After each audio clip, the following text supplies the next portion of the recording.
सर्वांना नमस्कार. जय नाग. आपण चैतन्य पीठाच्या YouTube चॅनेलवरून गेल्या 5 वर्षापेक्षा अधिक काळापासून आत्मसंवाद ही प्रबोधन मालिका प्रसारित करीत आहोत. या प्रबोधन मालिकेमध्ये आपले सद्गुरू आदरणीय बाबा महाराज बहुमोल अशा वेगवेगळ्या विषयांवर आपल्याला मार्गदर्शन करत असतात, प्रबोधन करीत असतात.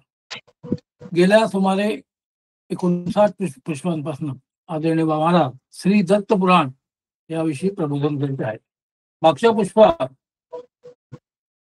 आदरणीय बाबा महाराज दत्तपुराणाच्या संदर्भात म्हणाले की त्या राजाने मदालसेनी अग्निप्रवेश केल्यामुळे एक संकल्प केला की या जन्मात मी मदालसे शिवाय कोणत्याही स्त्रीचा उपभोग घेणार नाही. असा संकल्प सोडून राजाने उपभोगाचा त्याग केला. त्याच वेळी अश्वत्थ नावाच्या नागाचे 2 पुत्र ब्राह्मण रूपाने तेथे आले. त्यांच्याशी राजाने मैत्री केली.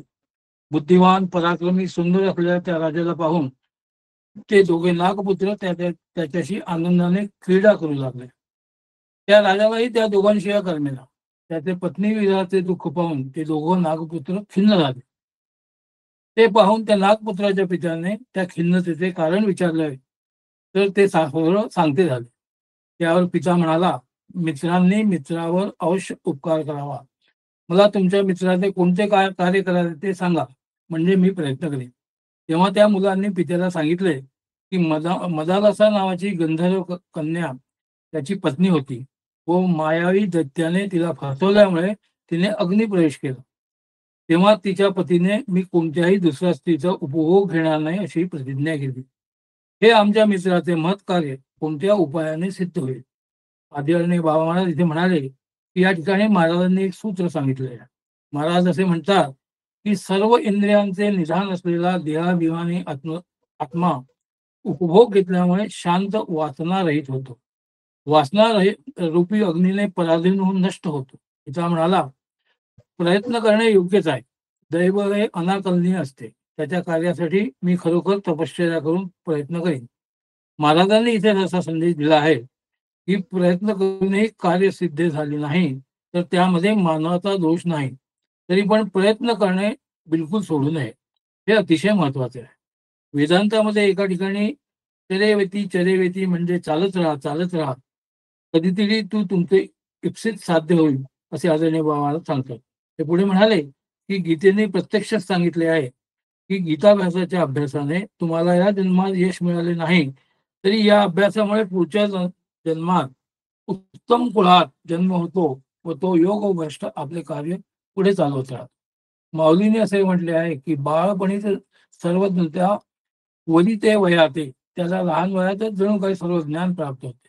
त्याचे प्रत्यक्ष उदाहरण म्हणजे स्वतः माऊलीच आहेत असे महाराज म्हणाले. एवढे बोलून अश्वत्थ नावाचा तो नाग तपश्चर्या करण्यासाठी कंबलासह सर्व प्रकारच्या उत्तमोत्तम सिद्धी देणाऱ्या हिमालयातील लक्षावरण नावाच्या तीर्थावर गेला व त्या अश्वत्थाने वेद प्रकट झालेल्या स्थानाला धारण करणाऱ्या सरस्वतीचे पूजन केले. इथे दत्तात्रय पुराणाच्या उपासना कांडातील 5व्या अष्टकाचा पहिला अध्याय समाप्त होतो.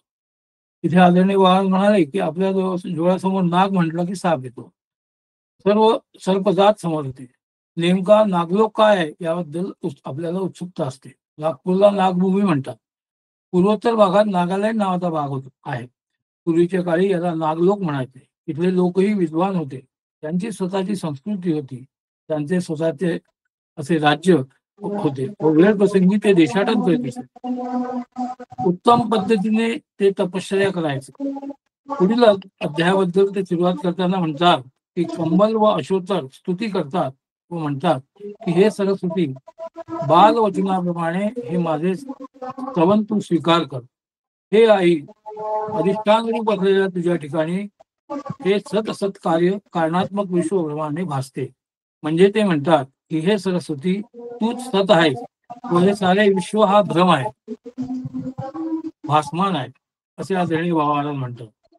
ते पुढे सांगतात की क्षर आणि अक्षराहून पलीकडे म्हणजे सर्व भूतात्मक सृष्टी आणि कूटस्थ याहून ते श्रेष्ठ पद ते तू आहेस. ज्याप्रमाणे पाण्यामध्ये लाटा बुडबुडे त्याचप्रमाणे चिद्रूप असलेल्या तुझ्या ठिकाणी माया अविज्ञा या उपाधीने ईश्वर जीव कल्पना आहे. या ठिकाणी आपल्याला आणखी एका गोष्टीची आठवण येईल की क्षराक्षर परब्रह्मी या परमेत्तम तत्पदम ध्रुवम ही मूळ सूत्रे गीतेतली आहे, असे आदरणीय महाराज म्हणाले. या त्रिगुण मायाधीशे ओंकार रूपिणी अखिल नाम रूपात्मक विश्व तूच आहेस.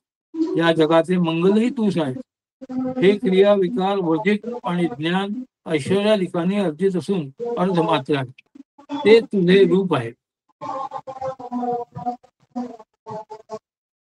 क्रिया या इष्ट अनिष्ट मिश्र स्वरूपाच्या असून जन्मादी विकार आहे. त्यांनी रहित असलेले तुझे रूप आहे.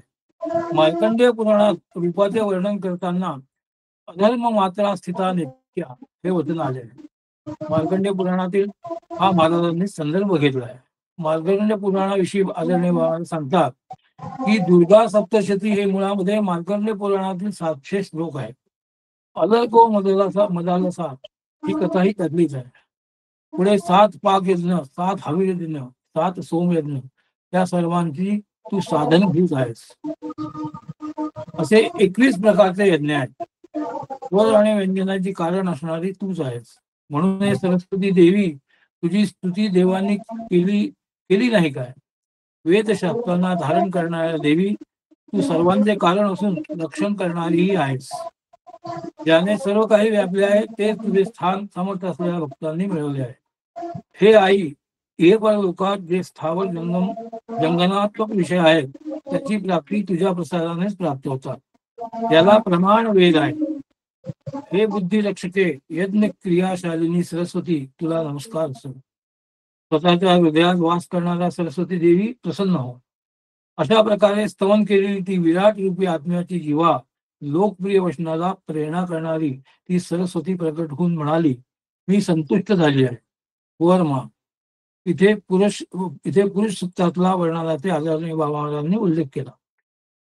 हे शंकराने स्तवन केलेल्या सरस्वती कंबलासह मला सहाय्य कर आणि सुसरत्व दे अशी त्या अश्वत्थराने याचना केली. तुम्हा दोघांनाही वाणी प्रसन्न राहील.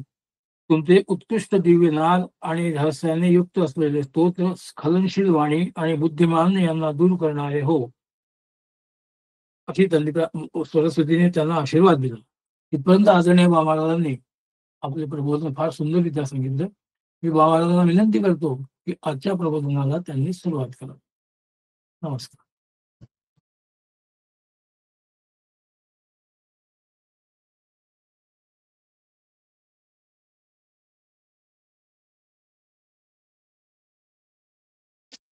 अनुसूया त्रिशंभूतो दत्तात्रेयो दिगंबरा स्मर्तृगामी स्वभक्तानां उद्धरतां भव संकटा. वागीशा अहो भयो उभयो रस्तु दिव्यनाद रहस्य मुत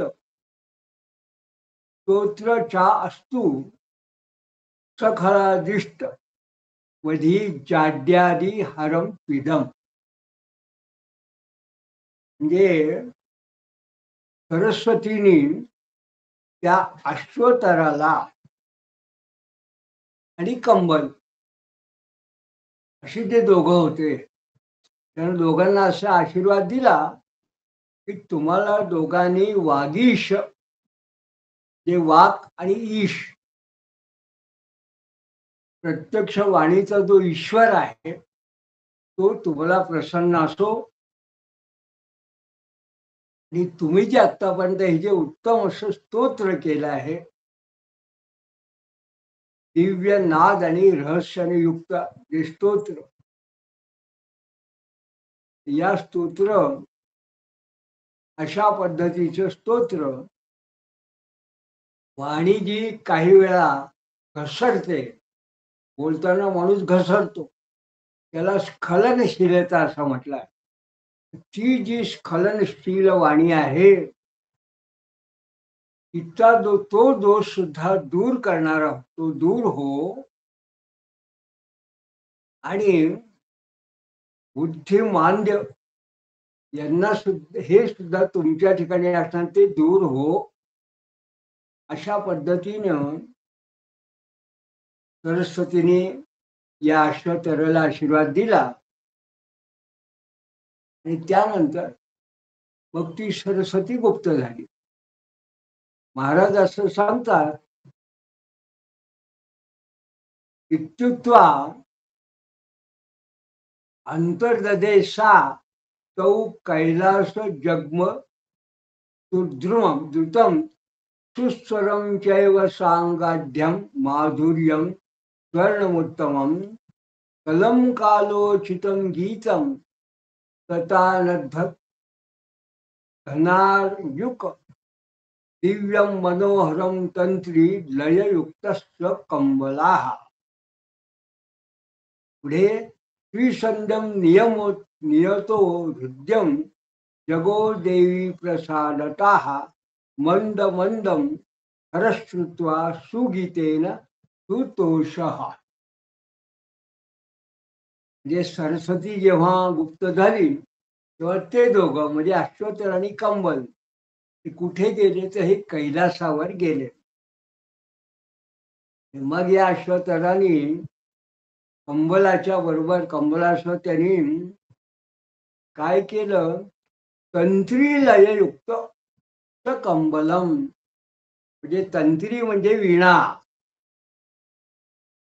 या वीणा आणि स कंबलम कंबलाला बरोबर घेऊन त्यांनी कलम कालोचितम गीतम म्हणजे उत्तम असं उचित नादानं युक्त आणि असं सुस्वर उत्तम मनोहर असं गीत त्यांनी कालोचित, ज्याला कालोचित याचा अर्थ काय तर संगीतामध्ये सकाळ दुपार संध्याकाळ रात्री किंवा ब्रह्ममुहूर्त पहाटे अशा वेगवेगळ्या कालामध्ये, मग वर्षा कालामध्ये किंवा ऋतू जो असतात त्या ऋतुकालामध्ये वेगवेगळ्या प्रकारचं जे संगीत आणि राग वगैरे आहे, जे आपण गुरुचरित्रामध्ये आपण त्याचं वर्णन ऐकतो, अशा पद्धतीने जे राग वगैरे आहे त्याला त्यांनी कालोचित असं म्हटलं आहे. तर अशा पद्धतीने या जो अश्वत्थर आहे त्यांनी शंकरासमोर गायन केलं. आणि याच्यात आणखीन काय होतं, जसं तंत्री होतं दिव्य लोक, तसं मग आणखीन या ठिकाणी भाष्यकारांनी म्हटलंय की वीणेबरोबर मुरज आणि कांशताल पावा हे सुद्धा त्याच्यावर घेऊन त्यांनी असं जणू काही स्वर्गीय असं चित्ताला आकर्षित करून घेणार असं 3 संधिकालात केलं. असं त्याचं ते अत्यंत मधुर उत्तुंग एक प्रकारे संगीताचं ज्ञान असलेलं ते गायन ऐकून शंकर संतुष्ट झाले. आणि मग हारिणी गीतरागेण हरो अपि प्रसन्न हृत तदग्रे भेट्यतो प्राह ऋतं वा किम शीतम. म्हणजे त्या उत्तम अशा मनोहर गीत रागाने शंकर सुद्धा प्रभावित झाले आणि प्रसन्न झाले. मग ते असं म्हणाले की शंकर त्यांच्या पुढे प्रगट होऊन तदग्रे भेट तो प्राह, ते म्हणाले तुमच्या मनात काय हेतू आहे ते आता मला सांगा. प्राह वृतंबा किंवा अभिप्सितम, तुमच्या मनात अभिप्सित काय आहे, इच्छा आहे ते मला सांगा. तेव्हा तो नाग असं म्हणाला की नागो वदत कुवलयाश्वपत्नी या मृता तू सा तैरेवाकार ही रूपे दुहितृत्वम प्रयातु मे. हा जो अश्वचा नाग होता तो म्हणाला जी कुवलयाश्वाची पत्नी मेली आहे ती त्या पूर्वीच्या आकार बुद्धी आणि रूपाने माझी कन्या व्हा, असा मला आशीर्वाद द्या. ती जी याची पत्नी मेली कोल्याश्वाची मदालसा, तशीची तशी कन्या मला मुलगी अशी व्हावी, असं मला आशीर्वाद द्या. आणि ती कशी असावी तर जातीस्मरा पूर्ववत्सा क्षमा शांत दिभू विभूषिता पतिव्रता योगी माता योगिनी ब्रह्मवादिनी. ही पूर्वीप्रमाणे जन्माचं स्मरण करणारी म्हणजे जाती स्मरा आणि क्षमा शांत्यादी विभूषिता, क्षमा शांतीने युक्त अशी पतिव्रता योगी माता, योग्याची सुद्धा माता. तिचा एक मुलगा पुढे योगी होईल म्हणून त्याला योगी माता म्हटलंय. आणि ती स्वतः योगिनी आणि ब्रह्मवादिनी, जे वेदांचा अधिकार जाणणारी अशी असावी. मग भगवान शंकरांनी म्हटलं राहेश्वरस्तथा तथेस्तु तथा तथेवास्तु प्राश्निया आत्मनाहि श्राद्ध काले मध्यपिंडम विद्यायश्च ताम तथा. ते भगवान शंकर म्हणाले तसंच हो. आणि मग ते म्हणाले की श्राद्धकाली जो पिंड आपण प्रदान करतो त्यातला मध्यपिंड तू खा आणि त्यावेळेस तिचं स्मरण कर. आणि मग मत्प्रसादाद्य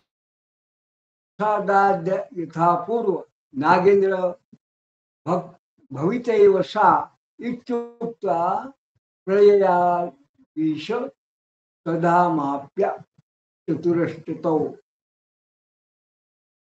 हे माझ्या कृपा प्रसादाने हे नागेंद्रा ती पूर्वीप्रमाणे होईल, म्हणजे तशीच जिवंत होईल, त्या तुला प्राप्त होईल. असं बोलून शंकर गुप्त झाले. इत्युक्त्या प्रियाधीश प्रधान आप्यश. आणि मग ते दोघं सुद्धा स्वतःच्या ठिकाणी आले. नंतर मग भगवान शंकरांनी जसं सांगितलं तो मध्यपिंड तो ग्रहण कर. त्या पद्धतीने चक्रे अश्वतराः शंभू प्रोक्त वत्तत्प्रसादतः यज्ञे निश्वासतो यस्य पूर्ववत्सा मदालसा.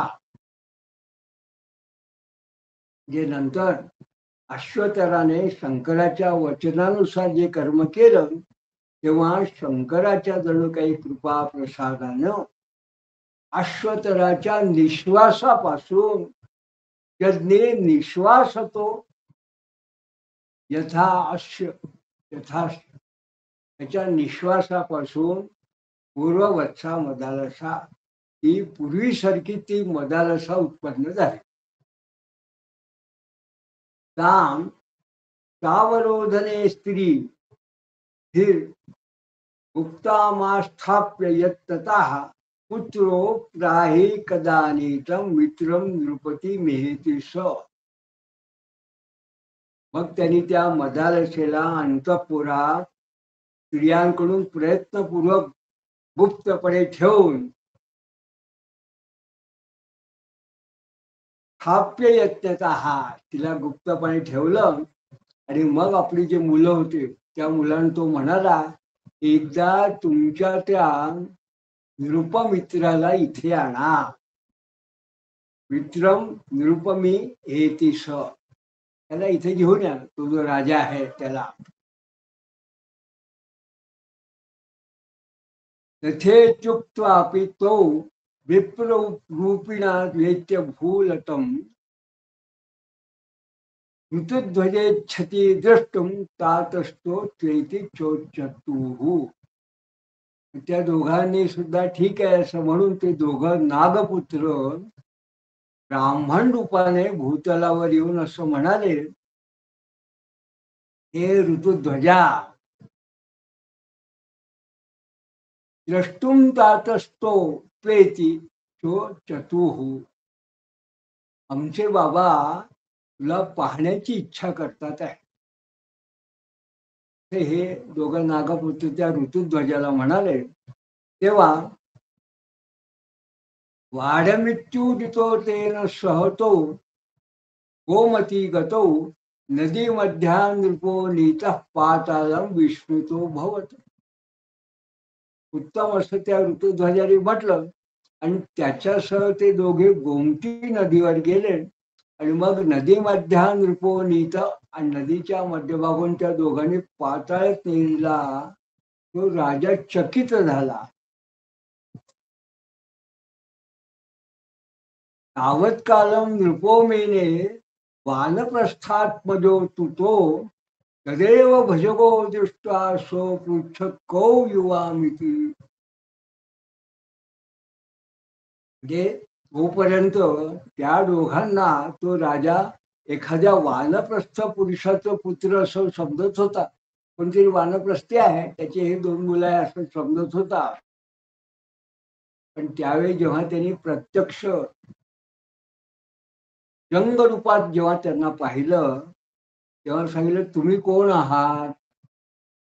तस्मे निवेद्य तो दंतम नागम अश्वतरम वरम दर्शयामास तू हष्टो रुष्टो ननामाही पती नृपाहा. मग त्या दोघांनी कथाचा वृत्तांत त्याला सांगितला आणि त्या दोघांनी मग श्रेष्ठ असा जो अश्वतर नाग तो त्यांना दाखवला आणि त्याची भेट करून दिली. आणि मग त्याला पाहून आनंदित झालेल्या रागाने त्या नागराजाला नमस्कार केला. मग प्रेमणालिंगन दृढम सो अश्रुपूर्णो वग्ध्राय मूर्धितम सम्राट भव चिरंजीव सुखे नेत्याशिषो दजो हो. हे प्रेमानं दृढ असं आलिंगन देऊन अगदी अश्रुपूर्ण नेत्रांनी जणू काही मस्तकाचं अवघ्राण करून तो अश्रुपूर्ण वग्राय मूर्धितम त्या राजाने नागानं सम्राट भव चिरंजीव, तू सम्राट हो, सुखानं चिरंजीव हो, असा त्या नागराजाने राजाला आशीर्वाद दिला. राजाही म्हणाला, राजाप्याहाद्य धन्योस्मी दर्शन वास्तु दुर्लभम जातम मित्र प्रसादाधी कृतकृत्योस्म संशयम असंशयम. राजाही म्हणाला, आज मी धन्य झालो, धन्योस्मी, आज मी तुमचं अत्यंत दुर्लभ असं असलेलं दर्शन मला झालं, ते सुद्धा मित्रांच्या प्रसादान झालो. त्यामुळे मी निश्चित आता कृतकृत्य असा आहे. मग नाग तो जो अश्वतर नाग आहे तो सुद्धा असं पुढे म्हणतो, नागोप्याह चिराज्यातम दर्शनम ते भिवा इच्छितम पुत्राभ्याम ते गुणाश्लाघ्या यथा गीतास तथैव ते.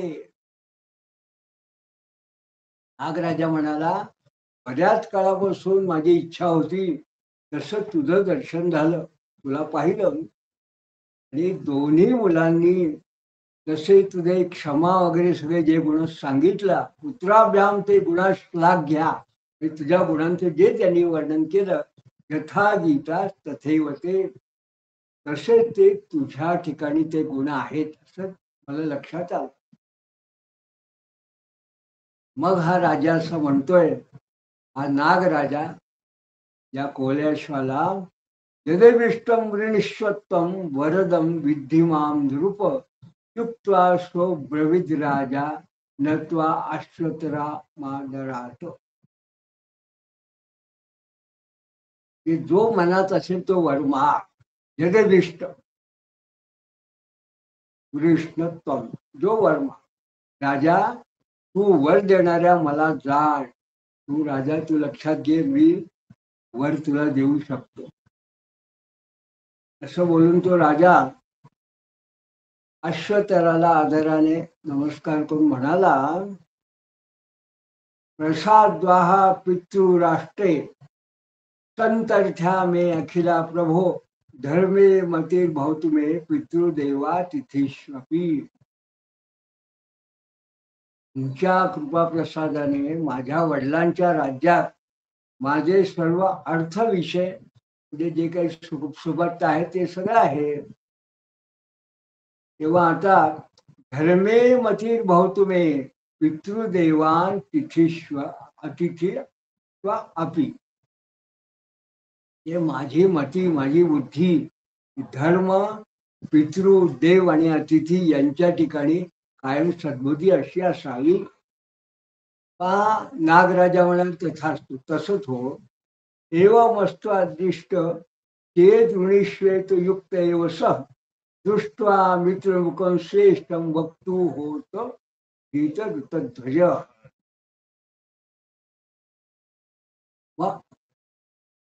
तेव्हा त्या राजानं म्हणजे नागराजानं तुझ्या म्हणण्याप्रमाणे असो असं जेव्हा म्हटलं आणि मग दुसरं काही तुझ्या मनात असेल तर सांग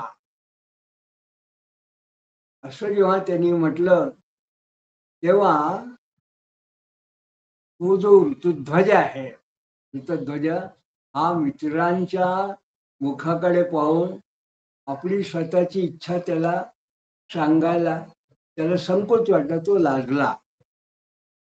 कदा तदेंगितज्ञो तो नागपुत्रो समुच्चतुः मदालसा विना नान्यत अभिष्टम चास्य भो पिता. त्याचं हृदगत जाणारे त्याचे ते दोघं मित्र जे होते त्या दोघांनी असं म्हटलं बाबा हो पिता मदालसा विना नान्यत अभिष्टम. याला मदालशी शिवाय याचं दुसरं काही अभिष्ट नाही असं या मित्रांनी सांगितलं. ते ऐकून त्यांचा पिता काय म्हणाला. पिता हा योगो भूतानां योगो वा अत्र दैवतः तथापि इच्छसी चे द्रष्टुम दर्शयाम यद्यते प्रियाम. ते ऐकून तो नागराजा असं म्हणाला त्या मुलांचा पिता प्राणी मात्रांचा वियोग हा योग आहे. योगो भूतानां वियोगो वा अत्र दैवता. म्हणून तो या ठिकाणी जणू काही दैवामुळे घडला आहे. तथापि इच्छसीचे द्रष्टुम. तरी तुझी जर पाहण्याची इच्छा असेल तर दर्शयाम्य अद्य ते प्रिया. तुला मी तुझी प्रिया आज दाखवतो. आज तुला दाखवतो असं बोलून इत्युक्ता दर्शयामास गृहे गुप्ता मदालसाम पृष्ठवेद तन्मुखम राजा प्रियेत्युच्छार्य मूर्छिता. असं बोलून घरात गुप्तपणे राहिलेली मदालसा अश्वत्थाने दाखवली. गृहे गुप्ता मदालसा. तिचं जेव्हा मुख त्याने पाहिलं राजाने तेव्हा प्रिय एवढंच तो म्हणाला प्रिय इत्यू उच्चार्य एवढंच तो बोलला आणि तो काय झाला मूर्छित. तो मूर्छित झाला विशुद्ध झाला. मग विसंज्ञ पतितो भूमो चिरमुत्थाय राट पुनः आलिंगित तुंबधा वत्ताम संत्यज्य स्त्रेणवत धियम.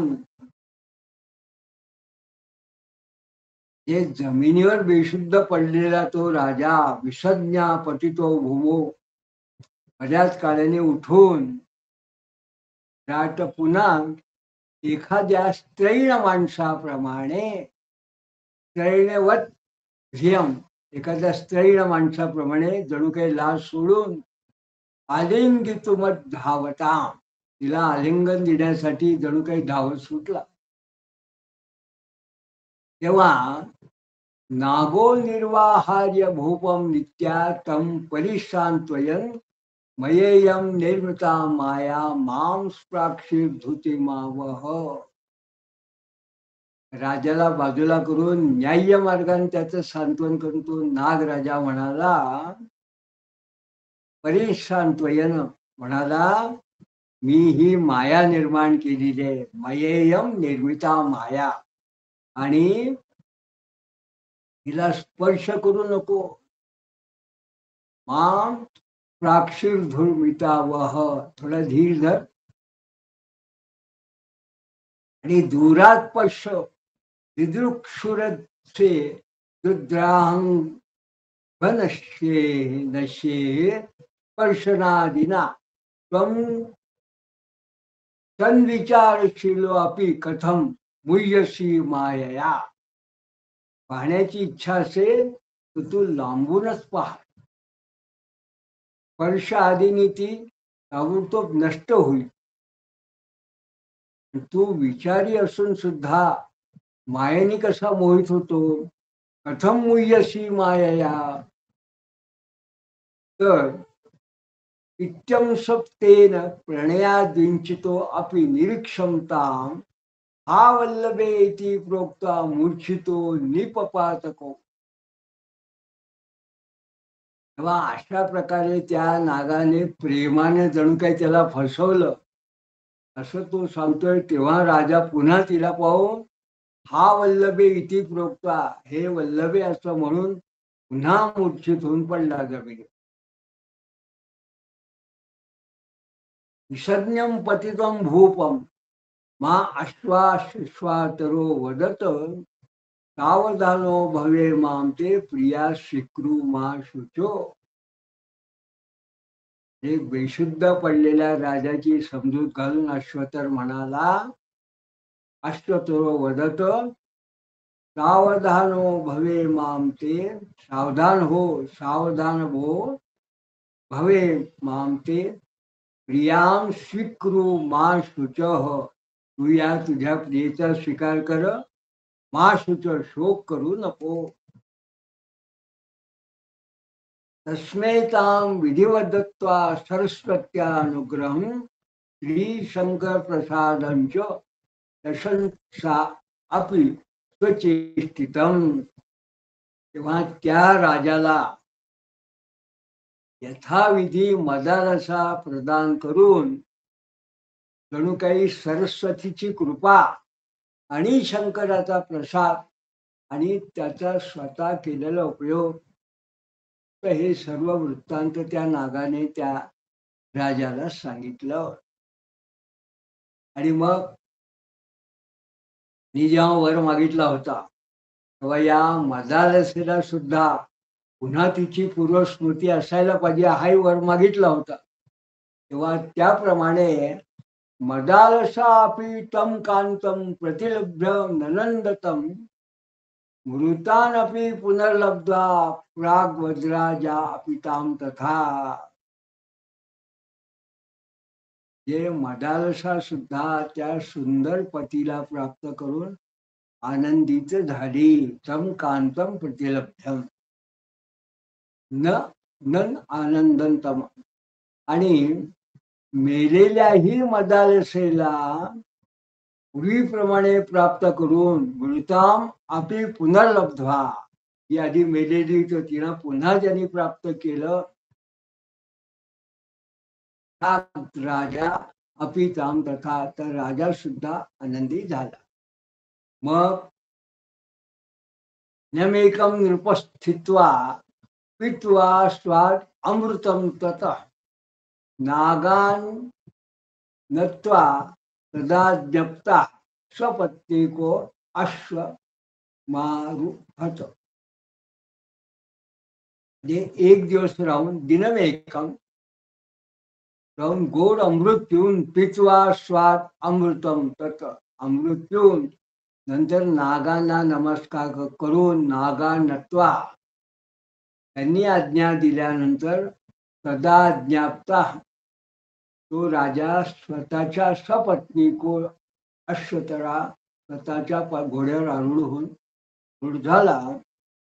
नंतर अतः शीघ्रम ययौ राजा स्वपुरं समलंकृतं अभार्य पितरो नत्वा कथयामाससो अखिलम. नंतर तो राजा ताबडतोब स्वपुरम समलंकृतम म्हणजे अलंकारलेल्या स्वतःच्या नगरीला गेला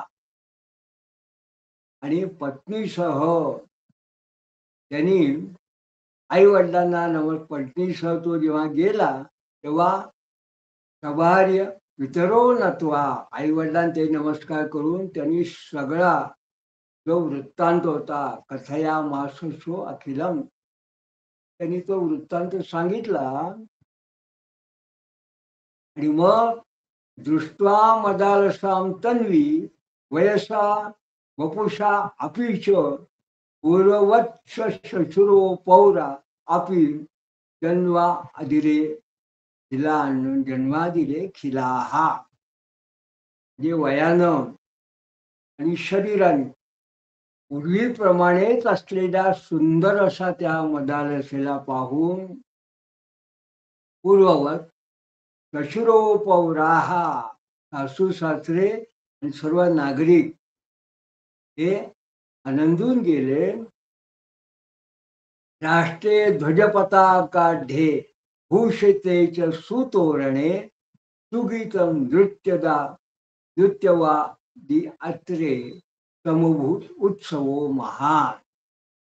जे ध्वजा पताकानी सुंदर तोरणांनी जणुकी भूषवलेल्या राष्ट्रीय ध्वजपताकाढ्ये भूषिते सुतोरणे तोरणांनी भूषवलेल्या गायन वादन नृत्यांनी सुगीत नृत्यवाद अत्रे राज्यात फार मोठा जणू काही त्यानंतर मोठा उत्सव झाला. युवा कुवलयाश्वसौ मूर्त येव तया मृदा चारवंग्या सुचिरम रेमे मारो रत्तेव कांतया. मग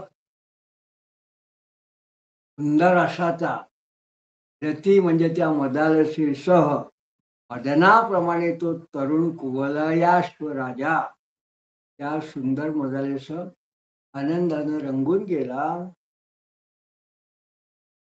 ब्रह्मनिष्ठा अपिसा तन्वी विलासे सुमनोरे रमया माम भूपालम चिदिव व्यावहारिकम. ती जी मदालसा होती ती जरी ब्रह्मनिष्ठ ब्रह्मवादिनी अशी होती पण ती सुद्धा सुंदर अशी मदालसा आपल्या विलासांनी राजाला जसं चैतन्य जीवाला चैतन्य आणि जीव हे रममाण होतात त्या पद्धतीने त्या राजाला रमावती झाली. पुढे तत्कालेन कियता तत्पिता निधनम गता राज्येभिषिक्तो मात्यार्दे राजनित्या युगोपस. नंतर काही काळाने हा जो कुवलयाश्व आहे त्याचे वडील गेले, पिता मरण पावला. तत्पिता निधनम गता. मग नंतर अमात्यादींनी त्या राजावरती राज्याभिषेक केला. तो मग कुवलयाश्व राजनीतीनुसार प्रजेचं रक्षण करू लागला. राजनित्या युगोपस. पुढे पितृवज्राजनी प्रीती चक्रू सर्वे महिष्यथ भूत्वा गर्भिण्य सुतार्क मिव पुत्रम मदालसा.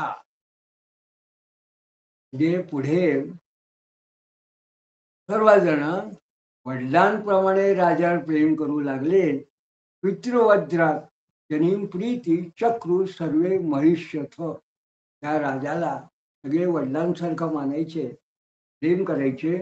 आणि महाराणी ती जी मदालसा होती भूत्वा गर्भिण्य स्तूत अर्कमिवम पुत्रम. म्हणजे तिने जणू काही अर्क म्हणजे सूर्य, तिने सूर्यासारख्या एका पुत्राला जन्म दिला. पुढे काय झालं सा जात मात्र अपितम तत्वज्ञान ज्ञानम पाययत दुग्धं तु प्राणघृतय औदासीन्यात ततःपरम. म्हणजे या मदालसेने काय केलं, जणू जन्म होतात पुत्राला तत्वज्ञानात पाजलं. तत्वज्ञानम पायतम पाययत दुग्धम तू प्राणघृतया. म्हणजे प्राण धारणासाठी म्हणून जण दूध पाजलं, पण खरं जे दूध आहे किंवा खरं जे आहे ते काय केलं, तत्वज्ञानच पाजलं असं महाराज सांगतात. आणि मग औदासीन्यात ततः परम. मग ती उदासीनपणे ती आपल्या पुत्राला सांगू लागली. म्हणजे त्या पुत्राला तिने उपदेश करायला सुरुवात केली त्या बालकाला. या ठिकाणी आपल्याला असं लक्षात येतं की ही कथा ऐकल्यानंतर हा जो नाग नाग आपण प्रत्येक ठिकाणी शब्द जेव्हा म्हणतो, वर्णन करताना असं लक्षात येतं की हा नागलोक जे हे खरोखर मानवाप्रमाणेच माणसांप्रमाणेच राहणारी एक विशिष्ट अशी जणू काही जमात आहे, विशिष्ट भागात राहणारे लोक आहेत, त्यांचं राज्य आहे, ते उपासना करतात, संस्कृत आहे आणि ते शंकराची सरस्वतीची स्तुती करून वर सुद्धा मागतात. आणि अशा पद्धतीने या कोलयाश्व हा जो राजा आहे, या राजाला त्या लोकांनी मदत करून त्याची मदालसा परत मिळवून दिली, हे आपण पाहिलं. ही जी मदालसा आहे, हिने जेव्हा स्वतःच्या पुत्राचा जन्म झाला, तेव्हा आपण जेव्हा असं म्हणतो की एखाद्या पुत्राला किंवा संततीवरती जन्मताच त्या वयातच जेव्हा आई काही संस्कार करते, तर त्याच्यावर जे संस्कार होतात त्या संस्काराप्रमाणे मग पुढे पुढे त्याचा तसा विकास होत जातो. हे जणू याच आपल्या उदाहरणावरून आपल्या लक्षात येतं. म्हणून या ठिकाणी महाराजांनी असं म्हटलं की हा जो सूर्यासारखा तेजस्वी असा हा जो वलयाश्व आणि मदालसा यांचा जो मुलगा आहे, पुत्र आहे, या पुत्राला त्याच्या आईने जणू काही प्राणधारणेकरता दूध पाजलं, मातेचं दूध म्हणतात तसं. पण त्याच्याबरोबर आणखीन काय घुट्टी दिली, काय त्याला पाजलं, ते तत्वज्ञान पाजलं. या ठिकाणी महाराजांनी वर्णन केलंय. तेव्हा आता ते तत्वज्ञान म्हणजे नेमकं काय सांगितलं, तो काय उपदेश केला, ते आपण पुढल्या पुष्पात आपण बघणार आहोत. तोपर्यंत अवधूत चिंतन श्री गुरुदेव.